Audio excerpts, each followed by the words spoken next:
Dimanche dernier, nous avons vu qu'il était important de prendre conscience de la puissance de Dieu et nous avons vu que le Saint-Esprit était la puissance de Dieu.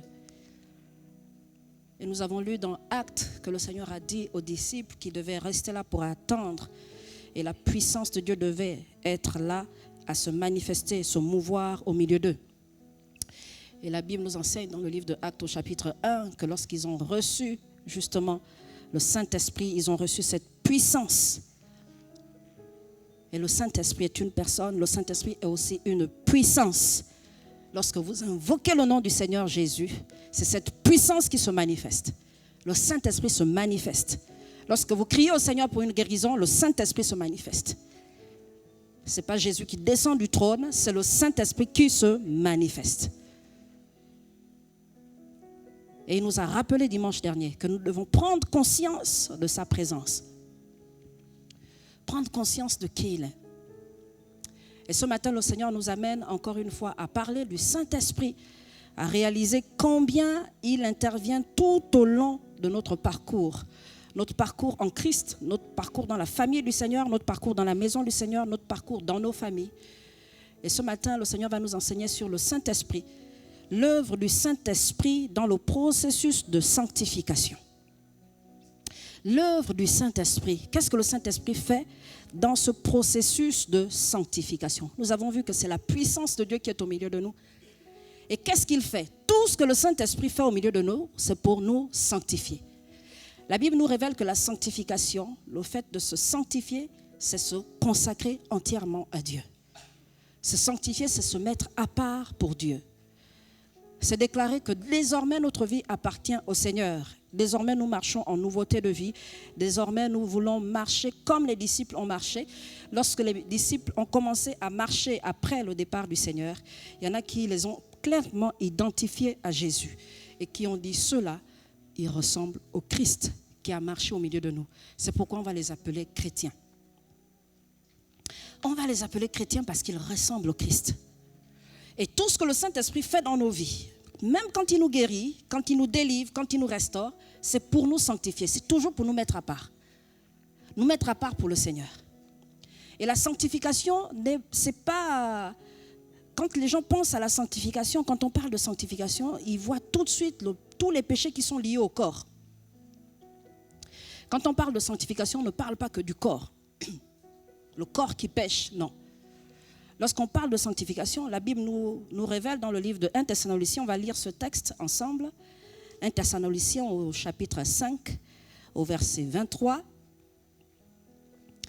La Bible déclare que le Dieu de paix vous sanctifie lui-même tout entier et que tout votre être, l'esprit, l'âme et le corps soient conservés irrépréhensibles lors de l'avènement de notre Seigneur Jésus-Christ.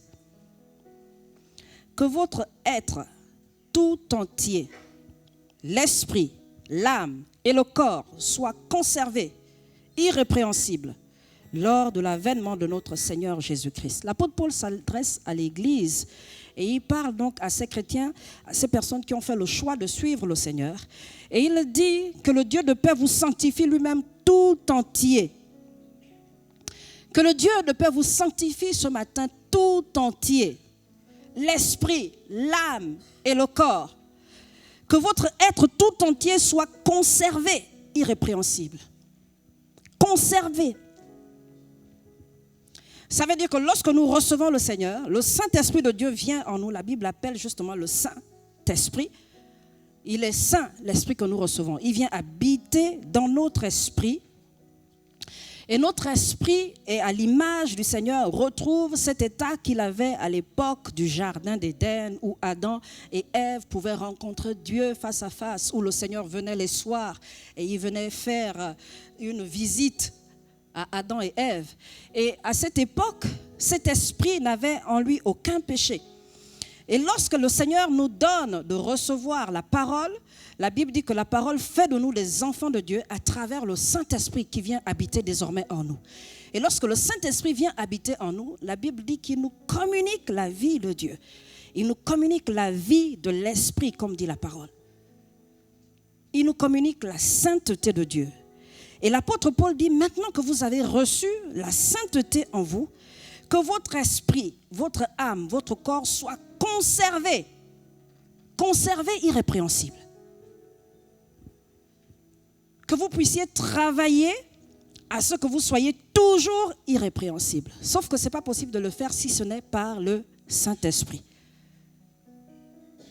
Et ce matin, lorsque nous lisons ce texte, la Bible nous encourage donc à nous préparer pour le retour du Seigneur, parce que le Saint-Esprit doit nous préparer pour le retour du Seigneur.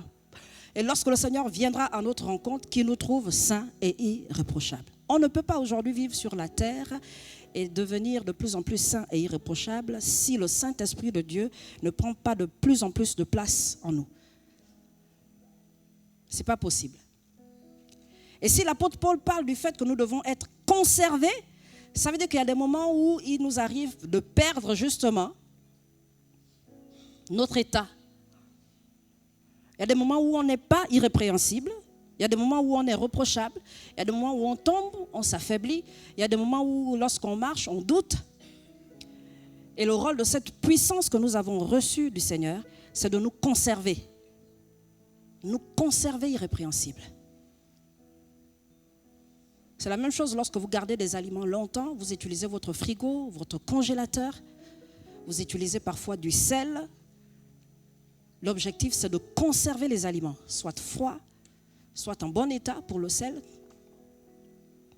Et c'est pareil avec l'Esprit de Dieu. Dans ce texte, la Bible nous apprend qu'il vient pour nous conserver, que le Dieu de paix vous sanctifie, qu'il vous sanctifie lui-même, qu'il vous rende de plus en plus saints.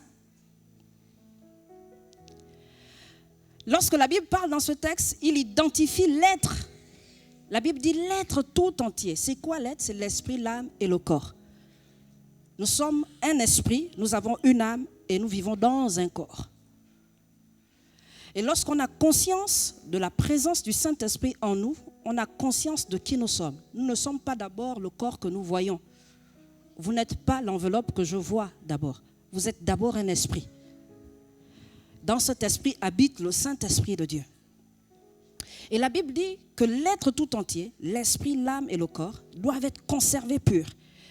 C'est-à-dire que vous devez travailler tous les jours à ce que vous demeuriez irrépréhensibles, que vous demeuriez saints, que vous soyez 3 fois saints comme le Seigneur. Ah oui, vous pouvez le dire, Amen. Que vous soyez 3 fois saints. C'est le but du Saint-Esprit lorsqu'il vient faire sa demeure en nous. Il vient faire de nous des hommes et des femmes 3 fois saints. Et il y en a qui se disent, mais ce n'est pas possible. Le Saint-Esprit de Dieu est en nous. Et chaque jour, il travaille à ce qu'on ressemble davantage au Seigneur. La Bible dit, tel il est, tel nous sommes.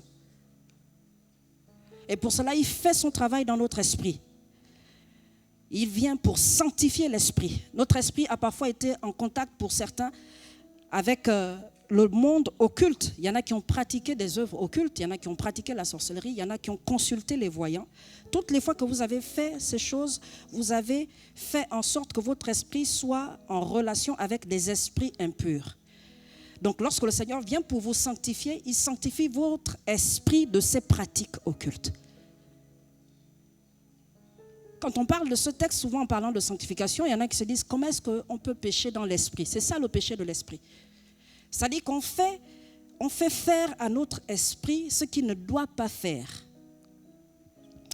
On fait en sorte que notre esprit pratique des choses dans sa dimension donc spirituelle, des choses qui sont contraires à la parole de Dieu. Des choses qui sont contraires à l'esprit de Dieu.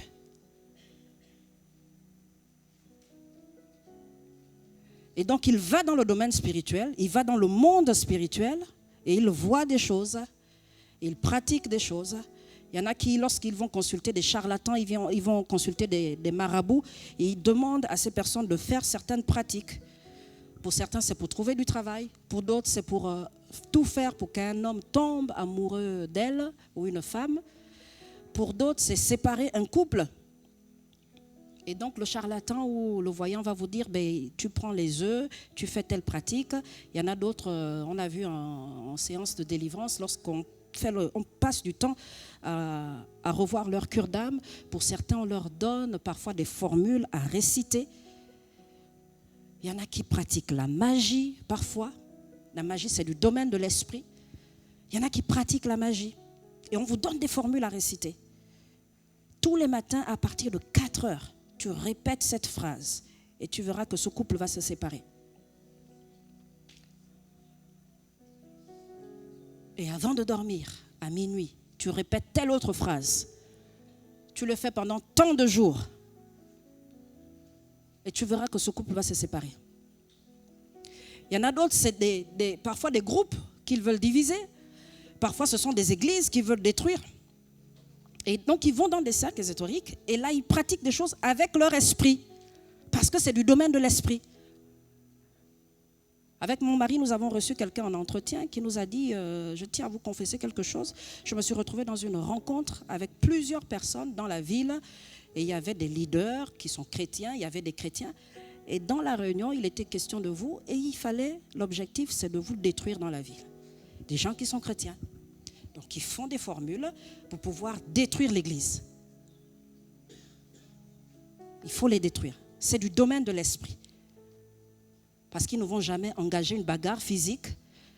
Parce qu'une église, c'est quelque chose de spirituel. Donc, ils vont aller dans le domaine de l'esprit. Et donc, quand la Bible parle de sanctifier l'esprit, c'est sanctifier l'esprit de ces différentes pratiques.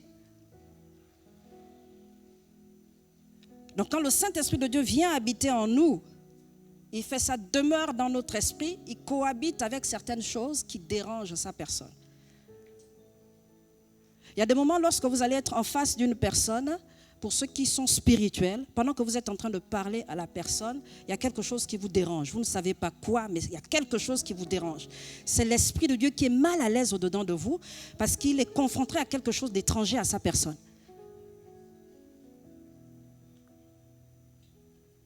Il y en a pour certains, comme la Bible dit, celui qui vit dans la lumière, il vient dans la lumière. Pour certains, c'est le fait qu'ils ne viennent jamais vers un tel responsable. Il s'est dit que non, moi je ne veux pas l'approcher. Parce qu'il sait que lorsqu'il va approcher ce leader, les œuvres qu'il pratique seront mises à nu. Il y a des gens parfois dans l'église qui disent que non, quand ils sont en entretien avec certains responsables, ou même en parlant avec d'autres, ils disent non, moi je ne peux pas voir le pasteur. Il faut que tu vois le pasteur Nina pour un entretien. Non, je ne peux pas voir. Je ne peux pas voir le pasteur Nina. Il y a 2 catégories de personnes qui se comportent comme ça. Soit elles ont peur de façon, on va dire, naturelle, soit elles ont peur parce qu'elles cachent leurs œuvres, les œuvres qu'elles pratiquent dans le secret. Et donc elles ne viennent pas à la lumière.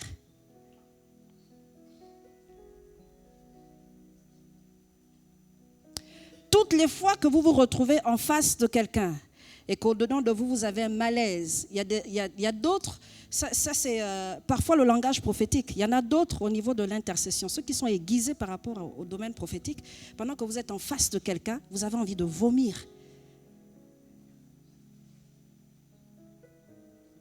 Et il y en a plusieurs qui pratiquent la délivrance, qui ont déjà ressenti ça. Pendant qu'ils font une délivrance, ils ont eux envie de vomir. Pas la personne qui passe par délivrance, eux, ils ont envie de vomir. Parfois, l'esprit ne se manifeste même pas encore. Mais le Saint-Esprit est en train de parler à votre corps.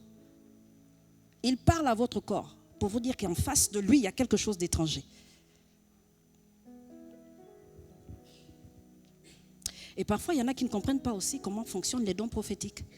Et ils vont prendre en grippe un frère et une sœur. Parce que non, moi à chaque fois que je suis en face de lui, je ne sais pas, il y a un truc qui me dérange, je n'ai pas envie de lui parler. Parfois, ils ne comprennent pas ce qui se passe. Et là, on arrive au domaine de l'âme. Les émotions commencent à agir. J'aime pas trop cette sœur. Pourquoi? Je ne sais pas trop, je ne sais pas comment t'expliquer, mais je ne l'aime pas. C'est tout. Mais il y en a d'autres aussi qui sont à fond dans le domaine de l'âme, qui laissent aller les émotions dans tous les sens, qui ne savent pas régler les problèmes. Et quand ils ont entendu parler de quelque chose, ça on le voit souvent en tant que leader, quand on est à des entretiens, et parfois on est amené à régler des conflits. Et la sœur qui dit non, je ne veux pas parler à telle sœur parce qu'elle a fait telle chose. D'accord. Mais est-ce que tu as demandé? Oui, je lui ai demandé qu'on s'asseye pour parler, elle n'a pas voulu. Tu mets la pause. Quand tu vois l'autre sœur, la sœur dit non, c'est moi qui ai demandé et elle n'a pas voulu. À un moment donné, tu ne sais plus qui dit quoi. Donc il faut les faire asseoir toutes les deux en même temps. Mais il faut s'armer de patience et surtout, si vous avez fait du sport, c'est encore mieux. Et vous êtes en train de gérer des émotions, des caractères. Et quand le Saint-Esprit est présent au milieu de ça, la Bible dit, il faudrait que vous soyez sanctifiés dans l'âme. Il vient et il met en évidence la colère. Que là, c'est la colère qui doit changer. C'est la colère qui doit partir.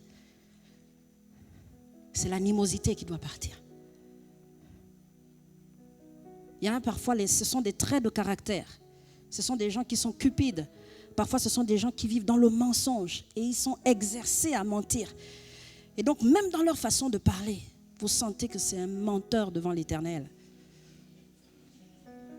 Pendant qu'ils sont en train de vous parler, au-dedans d'eux, ils se disent qu'ils vous... Non, mais ils sont en train de... Voilà.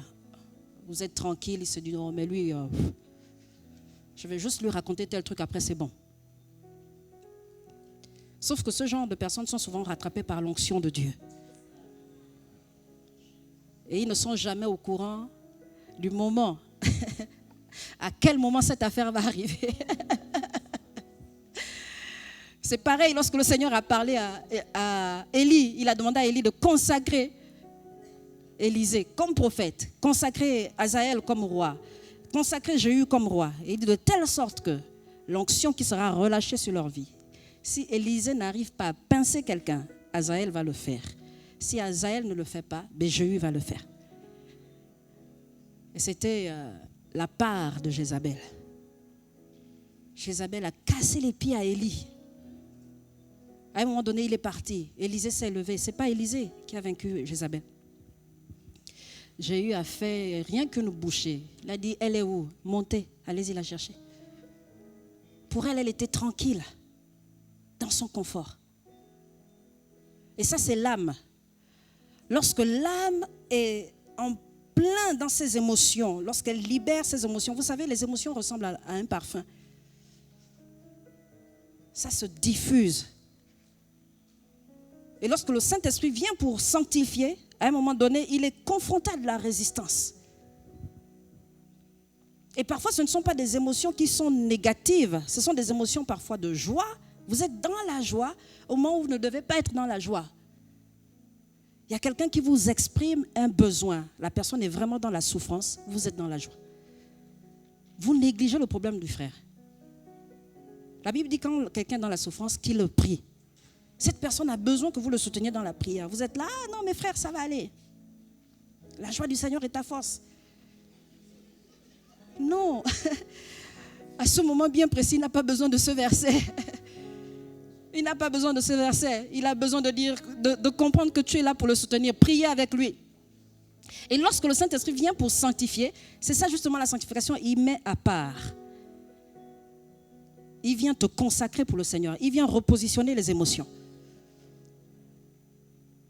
Et lorsqu'on lit la Bible, lorsqu'on lit ce que le Seigneur est en train de faire tout au long de ce processus de sanctification, souvent c'est facile d'identifier les péchés liés au corps.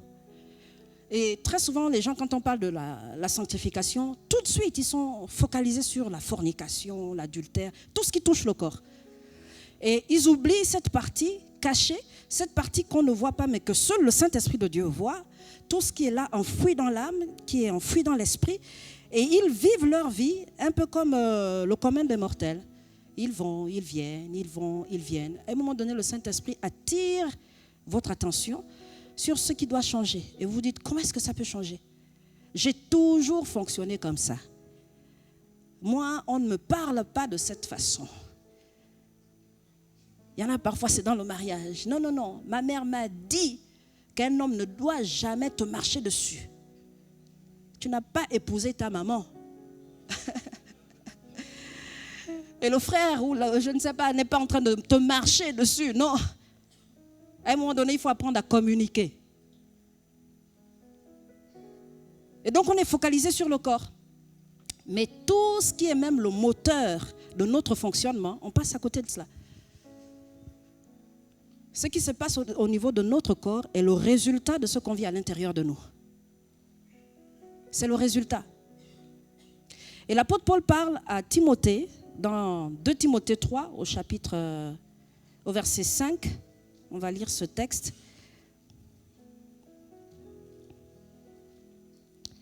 2 Timothée 3, verset 5.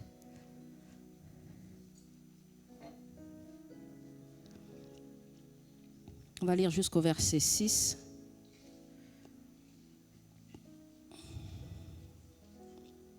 Je lis dans la version Parole de vie.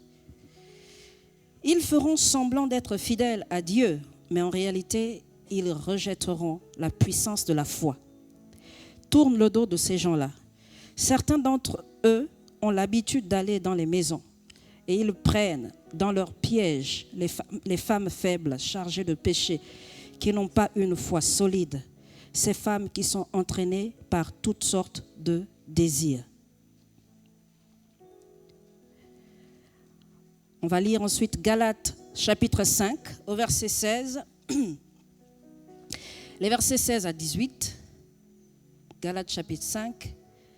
La Bible dit, c'est pourquoi je dis, laissez l'Esprit Saint conduire votre vie. Ainsi, vous ne suivrez pas vos désirs mauvais.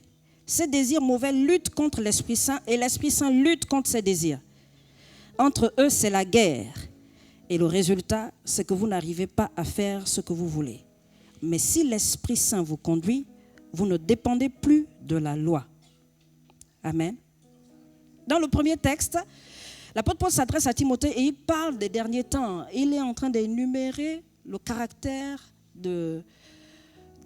les différents caractères qu'on va trouver à la fin des temps. Et au verset 5, il dit, ils feront semblant d'être fidèles. Dans la fin des temps, les gens feront semblant d'être fidèles à Dieu, mais en réalité, ils rejetteront la puissance de la foi.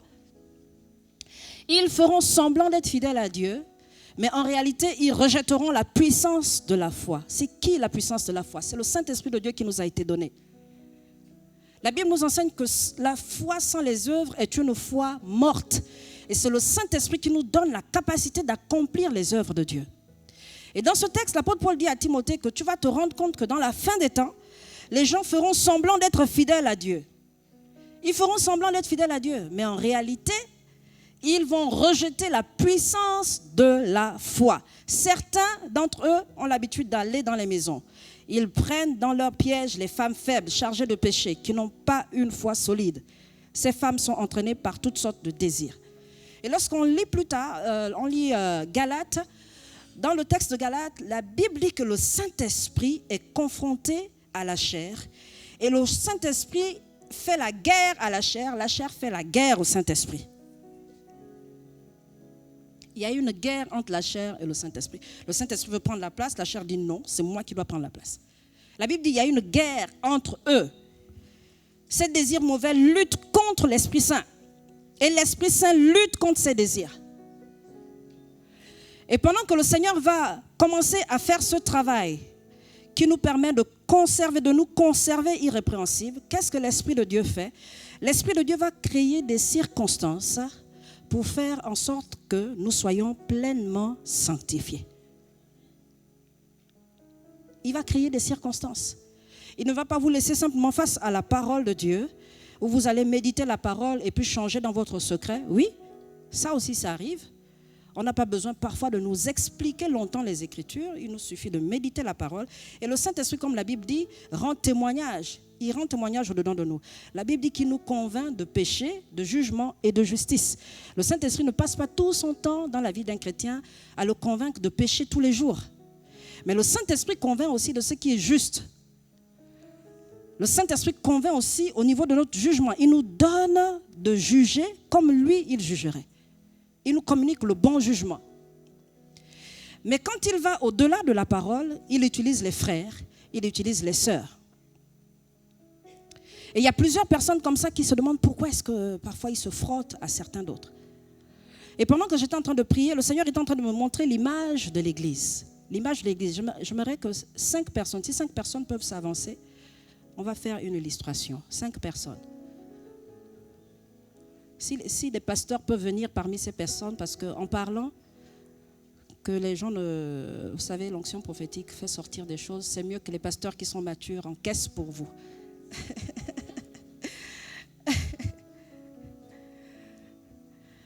Lorsque l'Esprit de Dieu commence à faire ce travail, où il doit conserver l'âme, l'esprit, l'âme et le corps irrépréhensibles, je disais tout à l'heure, il ne va pas seulement utiliser la parole. Il y a des moments où il va utiliser des frères. L'onction de Dieu est relâchée dans l'église et il faut qu'il fasse son œuvre. L'Esprit de Dieu va passer dans les rangées. Et lorsque vous sortez de cet endroit, vous êtes sous l'onction de Dieu. Sauf que cette onction, pour certains, est source de guérison. Pour d'autres, cette onction est source de délivrance. Pour d'autres encore, cette onction est source de jugement. Il y en a qui viennent parfois dans l'église et donc pendant qu'ils sont assis, ils ont d'autres objectifs que ceux qui sont en train de prier pour que l'église avance, etc. Et donc pendant qu'ils sont là dans la salle, ils sont en train de faire ce que je disais au départ. Ils utilisent leur esprit pour faire des incantations. Ils utilisent leur esprit pour faire de la sorcellerie. Ils utilisent leur esprit pour aller au-delà de ce qu'on voit sur le plan physique. Pendant qu'ils sont en train de le faire, les frères et sœurs à côté ne les voient pas. Mais pendant ce temps, l'Esprit de Dieu est en train d'attendre. Et au plus profond de son cœur, il est en train de dire, continue. Vas-y, vas-y, que celui qui pêche, pêche encore. Pêche encore. Pêche encore. Et le Seigneur va commencer à aiguiser. On revient à l'église. On est toujours au contact de l'onction prophétique. L'onction de Dieu est en train de se mouvoir. La parole de Dieu est enseignée. La Bible déclare que la parole de Dieu est comme un marteau. Et elle vient, elle brise les raisonnements. Elle vient, elle brise les raisonnements hautains qui se dressent contre la connaissance de Christ. Et parfois, on va retrouver dans l'église quelqu'un qui est très colérique. Très, très colérique. Et pendant qu'il est en train de discuter avec un frère, ils sont en train de parler, par exemple, de football. Et il se rend compte que, franchement, la dernière fois, le Real ne méritait pas sa victoire. Ça, c'est au passage. Et donc, ils sont en train de discuter. Non, c'est une faute. Non, ce n'est pas une faute. Sauf que le frère Jean-Yves est en train de se rendre compte que Yves est en train de s'énerver, mais il ne comprend pas trop pourquoi.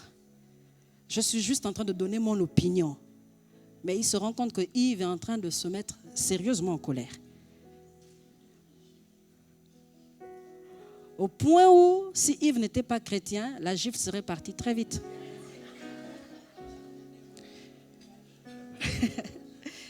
Et il y en a d'autres à ce moment-là qui auraient dit, franchement, si c'était à l'époque.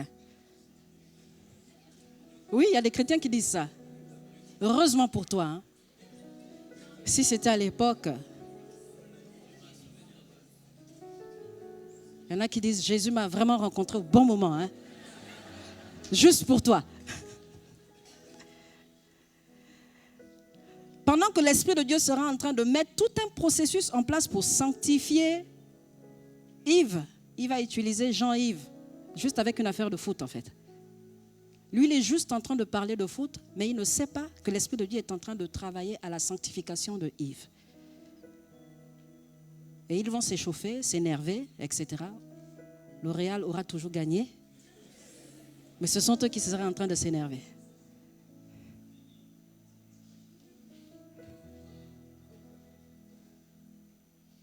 À un moment donné, c'est un autre dans l'église qui, depuis quelque temps, il se rend compte que non, telle personne ne vient plus dans l'église. Et là, il commence à parler, non, mais ce n'est pas normal et tout. Et là, Fred commence à appeler quelqu'un d'autre. Il dit, tu sais qu'il y a la moitié de l'église qui est partie? Il dit, ah oui?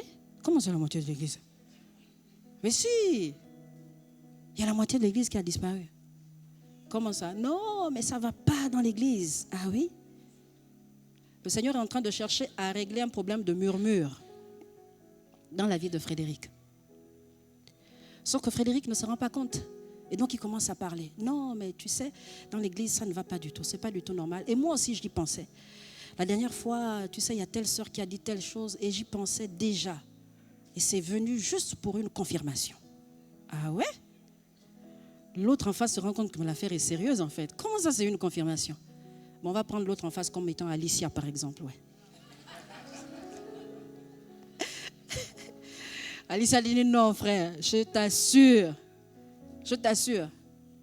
La dernière fois, quand j'étais en train de parler avec la sœur Christelle, elle était en train de dire que non, ça ne va plus du tout dans l'église et tout. Tu es sûr que Christelle a dit ça? Oui. Elle dit non, je vais quand même poser la question à Christelle. Non, mais tu n'as pas besoin de poser la question. Quoi, tu ne me fais pas confiance? Quand quelqu'un commence à vous dire c'est quoi, tu ne me fais pas confiance, ça commence à tourner dans son âme. que non, je sens qu'on risque de me coincer dans mon affaire. Et ça arrive quand on ne sait pas régler les problèmes. Quand on ne sait pas se comporter selon la parole de Dieu. La Bible dit que si ton frère a péché, va le voir. Va le voir. Seul à seul. Si tu as quelque chose à reprocher à ton frère, il a dit quelque chose et tu trouves que ce n'est pas normal, va voir le frère seul à seul. Parle avec le frère. Demande au frère de t'expliquer. Il y en a qui ne savent pas le faire. Et si ce sont les murmures que le Saint-Esprit veut ôter, mais il va vous confronter à quelqu'un qui est juste. Quelqu'un qui n'aime pas la duplicité. Quelqu'un qui est prêt à faire la confrontation. La personne va vous dire non, il faut qu'on s'asseye quand même. Il faut que tu ailles chercher la sœur Christelle parce qu'il faut qu'on tire ça au clair. Quelqu'un qui n'aime pas tirer en longueur. Dit non, la dernière fois à la réunion, voici ce qu'on a dit. Dit non, ce n'est pas ce qui a été dit. Non, je t'assure. Mais est-ce que tu étais à la réunion? Pourquoi? Parce que l'esprit de mensonge est en train de faire son travail. Et il travaille avec l'esprit de murmure. Et vous êtes en train de développer un chapitre que vous ne maîtrisez pas vous-même. C'est ce que le diable fait. Parce que chaque fois que le diable met le chrétien dans le péché, il ne lui explique pas qu'à la fin, il veut en finir lui-même avec vous, en fait. Ça, il ne vous dit pas.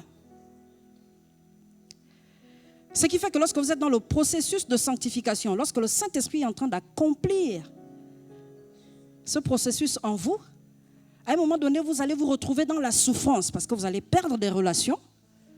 Parce qu'il y a quelqu'un qui aurait voulu que vous lui disiez la vérité. Vous n'avez pas dit la vérité. Donc vous allez perdre certaines relations au passage. Mais en même temps, le Saint-Esprit va amener des séparations. Pour ceux qui marchent dans la vérité, ils vont dire non, non, non, moi je ne marche plus avec toi. Une fois, oui, 2 fois, 3 fois, ça fait trop. À chaque fois qu'il y a une embrouille, il y a toujours ton nom qui ressort. Il y a un problème à régler dans ta vie par rapport au mensonge. Il faut régler ce problème. Et le Saint-Esprit continue son travail de sanctification. Quand celui qui vit dans le mensonge rentre chez lui, au-dedans de lui n'est pas à l'aise. Pourquoi? Parce que le Saint-Esprit n'est pas à l'aise. L'esprit de vérité n'est pas à l'aise. Et il convainc de péché. Et il lui dit ce qui est juste, parce que je convainc de jugement, je convainc de justice. Ce qui est juste, c'est que tu ailles demander pardon. Va voir Alicia et dis-lui que tu as menti. Il dit non, quand même, ça c'est trop. Ça c'est pas possible, ça c'est trop me demander. Et parfois ça n'a rien à voir avec les murmures. Parfois c'est le couple. Va voir l'autre pour demander pardon. Non. Ah non, non, non, c'est pas possible ça. Moi, non. En plus, dès le départ, je lui ai dit qu'il était en train de filer un mauvais coton. Et c'est moi qui dois aller demander pardon par la suite? Non, c'est pas possible. Et on se retrouve dans des frictions.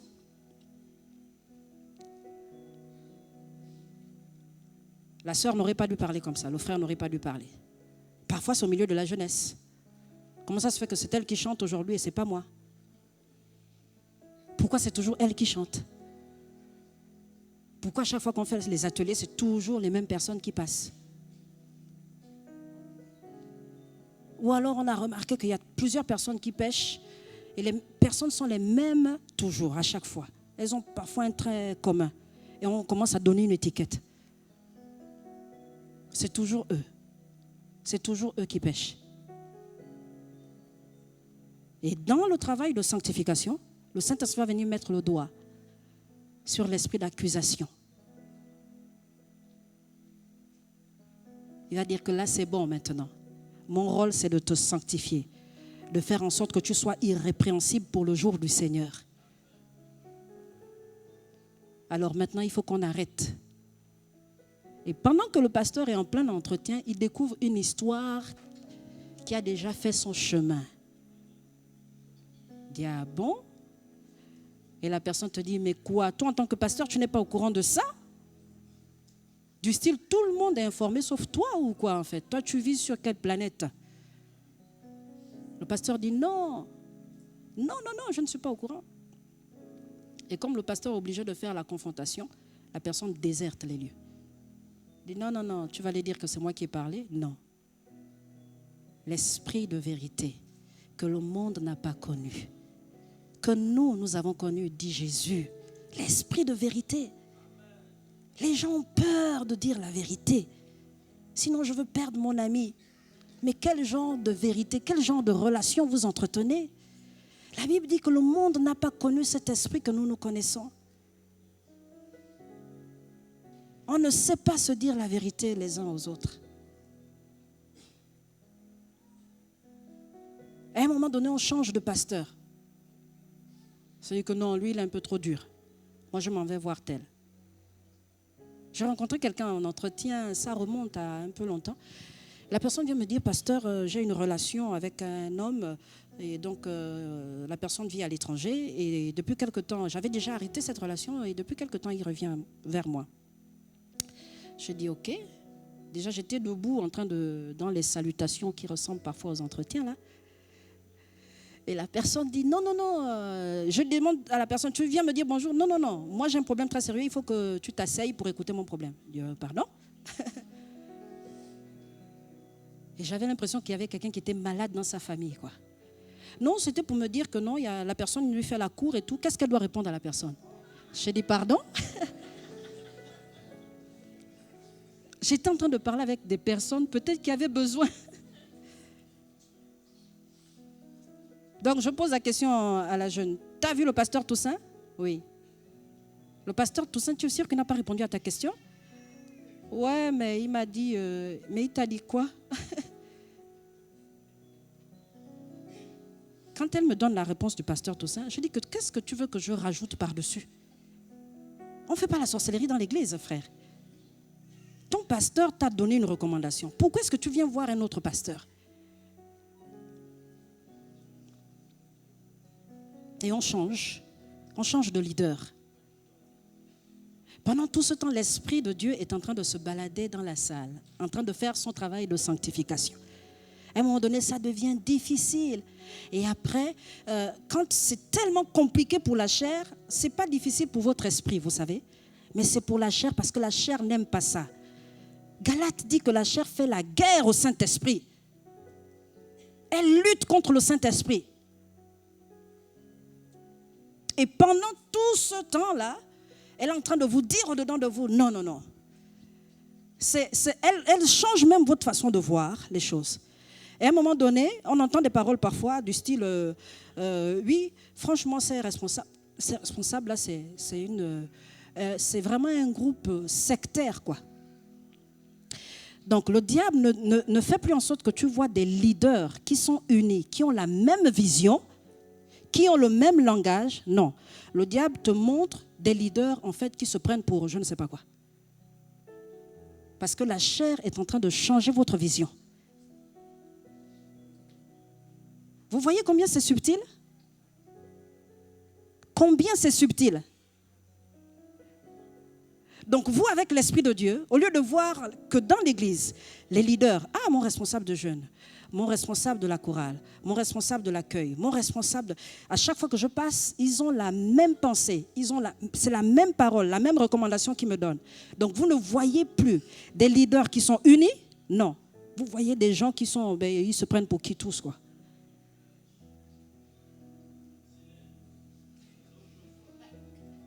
Pendant ce temps, le Saint-Esprit est en train de faire l'œuvre de sanctification. Il met en évidence les œuvres de la chair. Il met en évidence les œuvres de la chair.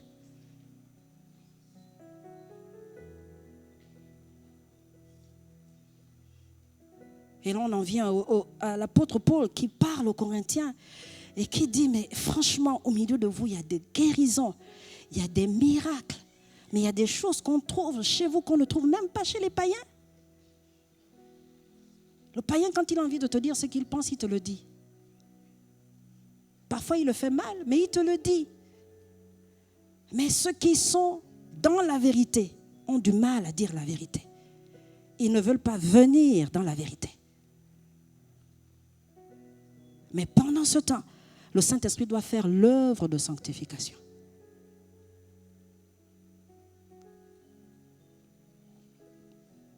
L'œuvre de sanctification.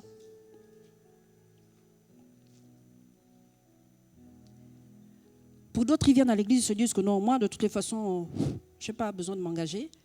Moi, je viens à l'église parce que je veux suivre mon Dieu. C'est son Dieu. Attention. C'est son Dieu. Donc, laissez-le tranquille. Donc, quand tu viens, frère, assieds-toi ici. Non, non, non. Ça commence dès l'entrée. L'accueil t'installe là. Non, non, non, non, non. Ah. D'accord. Le Saint-Esprit est en train de faire l'œuvre de sanctification. Est-ce qu'on peut acclamer le Saint-Esprit pour son œuvre de sanctification? C'est bien que ça tombe sur le pasteur. Parce que je ne sais jamais, hein, on ne sait jamais. Donc l'accueil est en train de t'installer. Tu dis non, non, non. Moi, je m'assois ici. Et en plus, je suis venue avec ma copine, donc il faut qu'on soit ensemble. Mais il ne reste plus qu'une seule chaise. Ta copine est aussi membre de l'église. On ne va pas vous diviser si on vous installe pour 2 heures. Là. C'est bon, quoi. Non, non. Je disais à quelqu'un de l'accueil vendredi après la réunion des femmes que toutes les personnes qui sont à l'accueil, vous savez, votre ministère, c'est le ministère de la sentinelle. Lisez la Bible. Lisez la Bible et étudiez la vie des portiers. Étudiez la vie des fils de Corée, ce qu'on appelle les enfants de Corée dans la Bible. Des gens qui se tenaient sur la tour et qui annonçaient à Israël ce qui arrivait contre le peuple. Donc vous n'êtes pas là juste pour installer les gens et vous repartez, vous présentez votre joli sourire, le plus beau de tous vos sourires. Vous êtes là pour veiller. C'est-à-dire que dès l'entrée, l'onction que vous transportez doit filtrer ce qui rentre dans l'église. Pendant que vous saluez quelqu'un, vous dites bonjour à quelqu'un, la personne doit être confrontée à l'onction que vous transportez.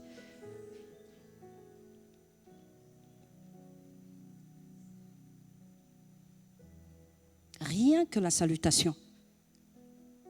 La Bible dit que lorsque Marie a salué Élisabeth, l'enfant qui est au-dedans d'elle a tressailli. Lorsque l'onction de Dieu est en nous, bien-aimés, elle influence notre atmosphère, notre environnement. Un jour, je priais pour une dame qui avait un souci au genou.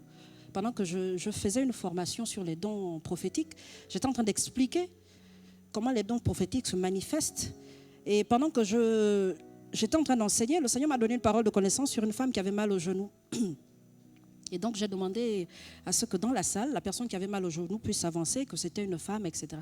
La dame est venue, elle s'est adressée, elle est venue devant moi, elle me dit, je ne peux pas me courber depuis quelque temps, j'arrive pas, je suis une femme de prière, mais depuis quelque temps, j'arrive même plus à me courber. J'ai dit, si le Saint-Esprit a dénoncé cette douleur, c'est que vous êtes déjà guéri. Donc, je n'ai même pas besoin de vous imposer les mains. Donc, courbez-vous, c'est tout. Et la dame s'est courbée sur le champ. Elle s'est courbée. Elle est repartie s'asseoir. Mais lorsqu'elle repart s'asseoir, j'ai une migraine pas possible. Je vais voir une des responsables de l'église à la fin et je demande à cette dame, qui est la dame qui s'est avancée quand j'ai prié pour elle? Elle me dit, oh, c'est une diaconesse de l'église, c'est une maman et tout. Je lui pose des questions sur la dame, elle dit, non, elle est très très gentille. J'ai dit, votre dame diaconesse, elle est sorcière. Elle pratique la sorcellerie. L'onction qui était sur moi à ce moment-là a été dérangée par sa présence. Lorsqu'on a terminé ce séminaire, l'église qui organisait a terminé avec un dîner de couple.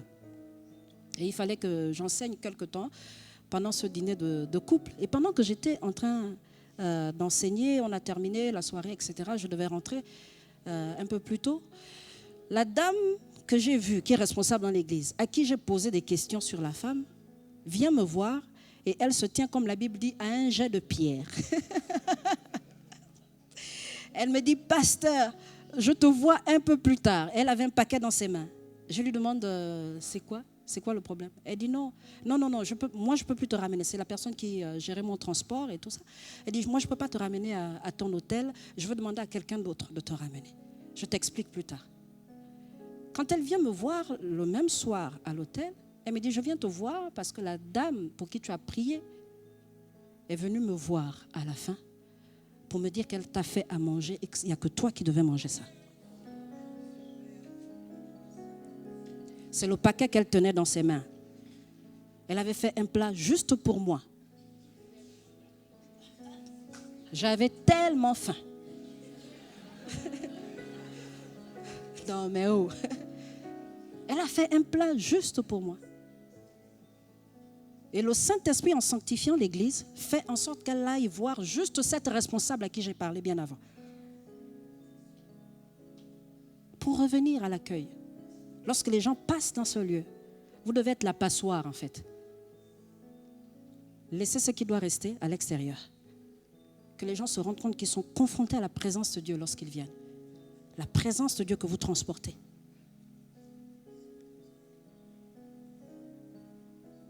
Et pour la personne qui ne veut pas s'asseoir, vous pouvez discerner déjà d'entrée quel problème cette personne a. Le Saint-Esprit vous donne le discernement. Et parfois, lorsque vous êtes juste en train de saluer la personne, vous êtes en train de communiquer la vie, communiquer la grâce. Ce n'est pas toujours des personnes qui sont mal intentionnées. Il y a parfois des gens qui ont un mauvais caractère. Il y a des gens qui ont mal dormi, simplement. Qui ont mal dormi. Enseignez-leur par votre attitude. Et vous qui ne voulez pas obéir lorsqu'on vous installe, bien aimé, le Seigneur est en train de sanctifier. Il fait le travail de sanctification. Ce que vous êtes en train de faire là, à ce moment-là, va se répéter contre vous. Quelqu'un va refuser d'obéir quand vous allez lui demander. Ça ne sera pas forcément dans l'église. Peut-être sur votre lieu de travail, peut-être même votre enfant. Et quand vous allez demander pourquoi, le Saint-Esprit vous dira, vous récoltez simplement ce que vous semez. Simplement.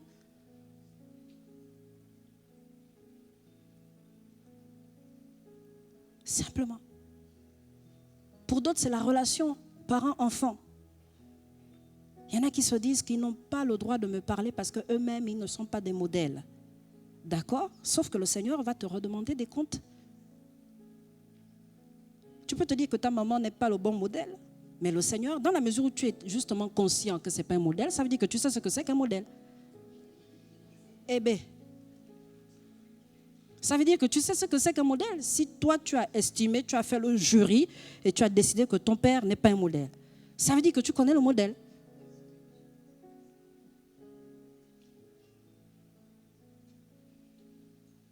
Pour les parents, c'est ceux qui héritent les enfants. La Bible dit, n'héritez pas vos enfants. N'héritez pas vos enfants. Il y a des moments où vous devez demander pardon. Mais comme vous êtes le chef, c'est vous qui commandez. C'est vous qui êtes au-dessus de tout le monde. Vous ne pouvez pas demander pardon. Quoi? Il a 5 ans, je vais lui demander pardon. Et puis quoi encore? Je suis quand même sa mère. Je suis quand même son père. C'est quand même moi le chef ici. Mais pendant ce temps, tu fais ta prière, Seigneur, sanctifie-moi. Le Seigneur a raté une occasion de te sanctifier. C'était ça l'occasion pour te sanctifier. Seigneur, sanctifie-moi. Je veux davantage me consacrer à toi. Vous savez, la vie chrétienne n'est pas virtuelle, bien-aimée. Non, non, non, elle n'est pas virtuelle. Elle n'est pas virtuelle. Et parfois, le Seigneur va vous demander de vous humilier. Il y en a qui viennent à l'église parfois parce qu'on les traîne par le col de la chemise. Dans la famille, on a décidé que tous, on va à l'église. C'est le chef de famille qui a décidé. Où est ton problème? Quand tu auras ton nom sur la boîte aux lettres, tu décideras à ton tour.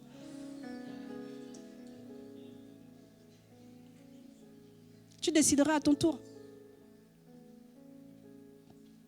Mais pour l'heure, le chef de famille a dit, tout le monde va à l'église. Va à l'église. En plus, c'est pour ton bien. Va à l'église. Ça te coûte quoi d'aller à l'église? Va à l'église.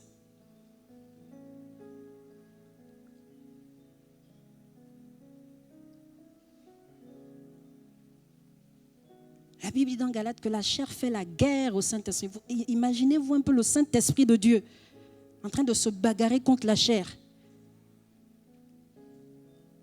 La chair fait la guerre au Saint-Esprit. Le Saint-Esprit repousse la colère repousse le Saint-Esprit. C'est moi le chef ici? Non, c'est moi qui commande ici. C'est moi qui commande, c'est moi le chef.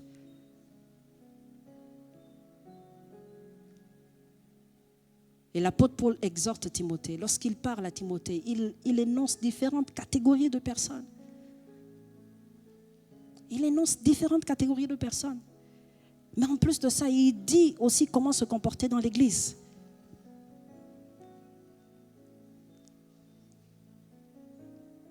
Il ne fait pas que dire ne fais pas, ne fais pas, ne fais pas. Mais il explique aussi comment se comporter dans l'église. Et c'est tout le long de notre vie que le Saint-Esprit fait ce travail. Tout le long de notre vie. C'est pourquoi la Bible dit que celui qui est saint, qu'il se sanctifie encore. Parce que lorsqu'on a peut-être fini avec un domaine, le Saint-Esprit attaque un autre domaine. C'est pour le retour de Christ, dit la Bible. Pour que Jésus nous trouve irrépréhensibles. Irrépréhensibles.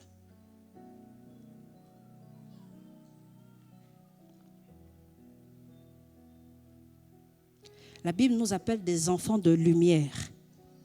Des enfants de lumière. Dis à ton frère, tu es un enfant de lumière.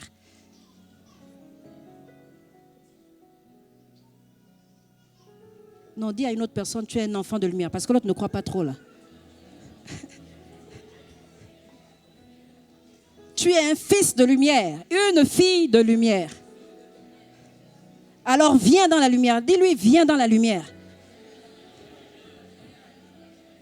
Est-ce qu'on peut acclamer le Seigneur? Merci.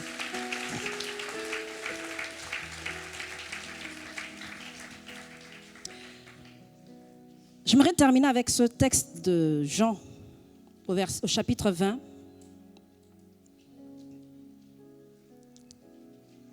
Jean chapitre 20.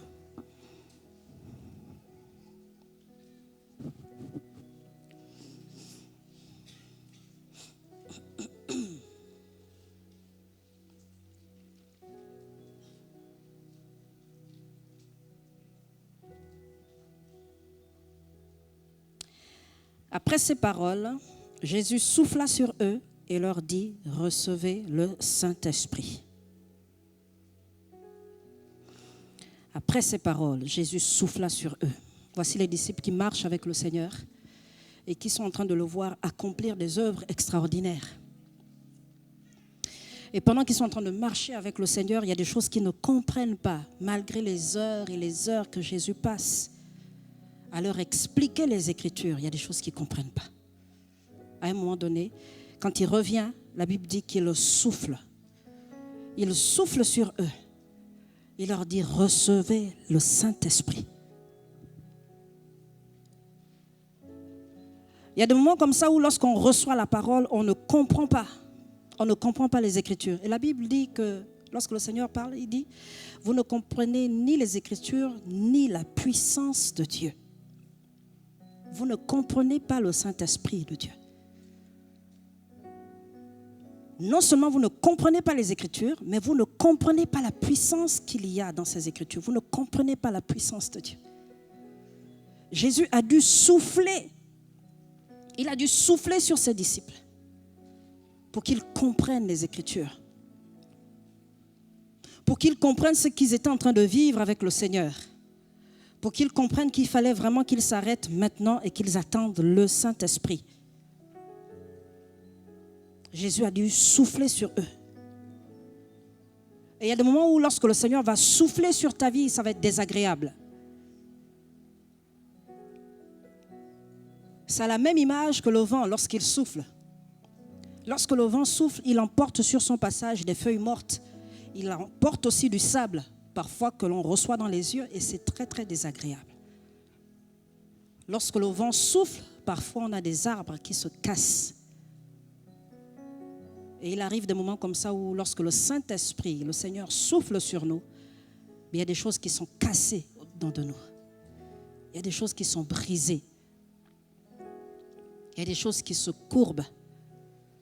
Lorsque le Saint-Esprit souffle sur nous, parfois des frères, des sœurs deviennent du sable dans nos yeux. Lorsque le Saint-Esprit souffle sur nous, il vient ôter les raisonnements hautains qui se dressent contre la connaissance de Christ.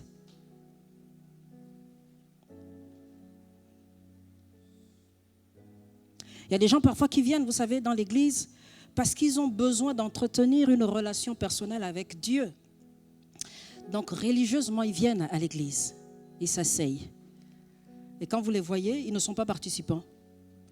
Ils sont là, ils font comme leur quota de vie spirituelle de la semaine.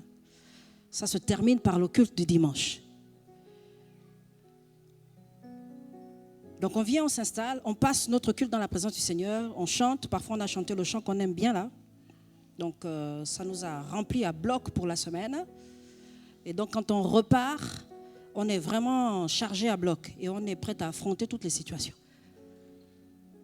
Et pendant que vous êtes assis, pendant que le Saint-Esprit fait l'œuvre de sanctification, il est en train de vous rappeler qu'il a investi en vous. Il a investi en vous, comme le figuier. Il a investi en vous. Le Seigneur, à un moment donné, a menacé le figuier parce que il ne jouait pas son rôle. Il ne jouait pas son rôle, ce pourquoi il avait été créé. Nous, on a un figuier sur notre terrain. J'ai dit à mon mari que je vais le couper l'année prochaine s'il n'y a pas de figues qui sortent. Depuis, on ne voit pas de figues. Et il y en a comme ça. Le Seigneur, à un moment donné, veut tailler. Et même si vous n'avez pas du tout de relation avec les gens dans l'église, que vous fréquentez de temps en temps, le Saint-Esprit va quand même faire l'œuvre de sanctification à travers les relations. Il y en a certains qui vont dire, mais comment ça se fait? En plus, moi, je ne parle à personne dans l'église. Comment est-ce que le frère peut raconter telle chose? Mais parce que le frère aiguise le fer. Parce que le Seigneur n'a trouvé mieux de te sanctifier qu'à travers la sœur. Il n'y a que cette sœur par qui il pouvait passer pour faire sortir la colère. Et c'est important que vous réalisez que lorsque l'Esprit de Dieu qui nous a été donné, la Bible parle de la piété, que lorsqu'on pratique la piété, on est en train d'accomplir ce qui est bon, ce qui est juste, oui. Mais la Bible dit encore plus qu'il y en a qui ont renié justement, qui ont banalisé la puissance même, ce qui fait la force de la piété. Un chrétien qui aime Dieu de tout son cœur, qui se consacre à Dieu, ne peut pas se limiter à la piété en écartant la force qu'il y a dans la piété, ce qui fait la force de la piété. La Bible dit reniant ce qui en fait la force. Qu'est-ce qui fait la force de la piété? C'est le Saint-Esprit qui nous a été donné. Et un chrétien qui aime le Seigneur de tout son cœur ne peut pas venir et ne pas être une source de bénédiction pour ses frères et sœurs. Ce n'est pas possible. Ce n'est pas possible. Et pendant que le Seigneur va faire l'œuvre de sanctification, il va guérir des blessures. Parce que souvent, les gens n'aiment pas se mélanger parce qu'il y a quelque chose qui trotte dans l'âme qui n'a pas été réglé. On a eu un problème avec un frère, une sœur dans le passé, alors on ne veut surtout pas s'attacher. Il ne faut pas s'attacher, sinon ça va recommencer. Peut-être que le Seigneur veut t'utiliser, toi, pour régler ce genre de problème dans l'église. Mais comme le diable fait les choses à l'envers, à un moment donné, tu vas te dire, non, moi, de toute façon, je viens dans l'église, moi, je viens pour Dieu. Je suis concentré sur Dieu, moi, je viens pour Dieu. Lorsque le Seigneur a consacré les Lévites, il a dit, servez maintenant l'Éternel, votre Dieu, et Israël, son peuple. C'est ça la sanctification. Lorsque Dieu nous met à part, c'est pour le servir lui et servir son peuple. Et le frère qui est assis à côté de toi, c'est le peuple de Dieu. La sœur qui est assise à côté de toi, c'est le peuple de Dieu. Ton conjoint dans la maison, c'est le peuple de Dieu. C'est le peuple de Dieu. Peut-être que ton conjoint ne connaît pas du tout Dieu. Il fait partie du peuple de Dieu, sauf qu'il est encore à l'extérieur. Tu te dis non, je ne peux plus prier pour lui. C'est un menteur, c'est un manipulateur. Mais le Seigneur veut que tu le regardes avec ses yeux à lui. Tu exiges des choses que lui ne peut pas te donner. Il n'a pas l'esprit de Dieu. Donc vois-le comme Dieu le voit. Comme un pécheur qui a besoin du Seigneur Jésus. Sinon tu seras toujours dans la frustration. Toujours. Parce que tu vas t'attendre à recevoir ce qu'il ne peut pas te donner aujourd'hui. Mais grâce soit rendue à Dieu, comme dit l'apôtre Paul, celui qui nous fait triompher. Il est celui qui nous fait triompher. Il nous fait triompher. Et en nous sanctifiant, il nous donne l'attitude qu'il faut pour gagner ce qui doit être gagné. Je ne sais pas quelle œuvre de sanctification le Seigneur est en train de faire dans ton cœur, par rapport à ton conjoint, par rapport à un frère, une sœur dans l'église, par rapport à un membre de ta famille. Qu'est-ce que le Seigneur est en train de travailler au-dedans de toi? Mais c'est important de comprendre que lorsque le Seigneur nous sépare, c'est ça la sanctification. Il nous met à part. Lorsqu'il nous met à part, c'est pour le jour du Seigneur. C'est pour nous tailler, pour nous émonder. Lorsqu'il nous met à part, c'est pour que nous soyons meilleurs, pour que nous soyons des sources de bénédiction, pour que d'autres personnes viennent puiser en nous. C'est pour que nous puissions construire dans la vie des autres ce qu'on a réussi à construire dans notre vie. Pour que le nom du Seigneur Jésus soit sanctifié, davantage glorifié. Alléluia, davantage glorifié.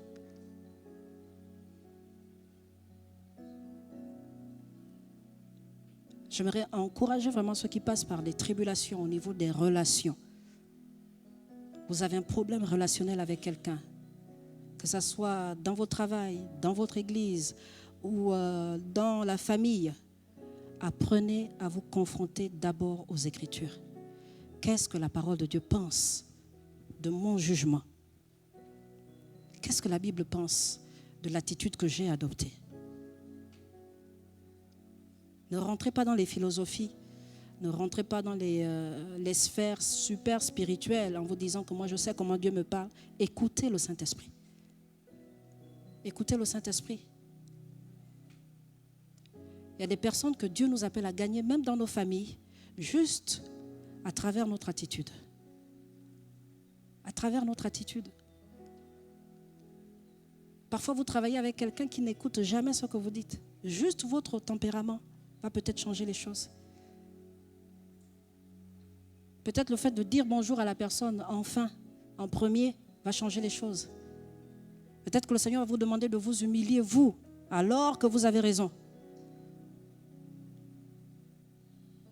Parfois, le Seigneur va vous demander beaucoup à vos yeux, mais c'est pour vous sanctifier, pour vous mettre à part, pour que vous soyez comme cette pierre que l'on taille, pour que vous soyez comme cette perle qui est de plus en plus belle, mais il faut qu'on la taille, qu'on la polisse.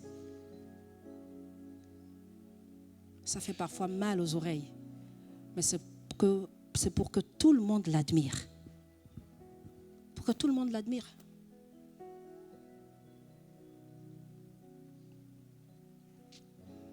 Ce matin, que nous soyons des pierres entre les mains du Saint-Esprit. Des pierres dans ce processus de sanctification qui nous donne de comprendre là où il nous amène. Dans notre vie personnelle, dans notre vie de famille, qui nous aide à comprendre là où il veut nous amener. La Bible dit, ne soyez pas inconsidérés, mais comprenez quelle est la volonté de Dieu. Qui nous donne de comprendre sa volonté. C'est celle qui est bon, agréable et parfait. Que notre Dieu soit sanctifié dans nos vies. Nous allons nous tenir debout et prier, recommander nos cœurs au Seigneur ce matin.